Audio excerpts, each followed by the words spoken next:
Southeast Asia's morning markets are much more interesting than the night markets. The night markets are mainly for tourists. Sure, you can find cheap t-shirts, knockoff backpacks, housewares, and street foods. But you haven't really come all this way for those, have you? It's at the morning markets that locals do their shopping. And it's there that you get a real flavor of the local culture.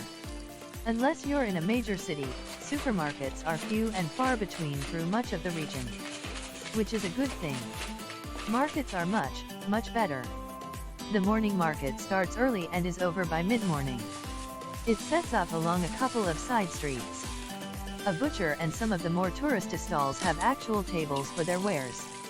But most of the vendors, selling anything from rice, to fresh vegetables, to fresh fish, seafoods, meat, and anything else that might be the day's catch, just set up on the ground.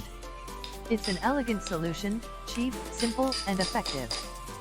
Growing up in Malaysia, crab was considered a special treat. We hardly ever cooked it at home, preferring to visit a seafood restaurant specializing in cooking crabs and other seafoody things. And the crabs we normally got there were mud crabs. Mud crabs have very big, meaty claws, smaller bodies, and extremely hard shells. They were very sweet but require so much work for very little gain. Over here, we don't get mud crabs, but meat crabs are even better.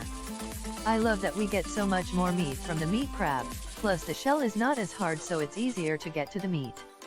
I actually love meat crab so much.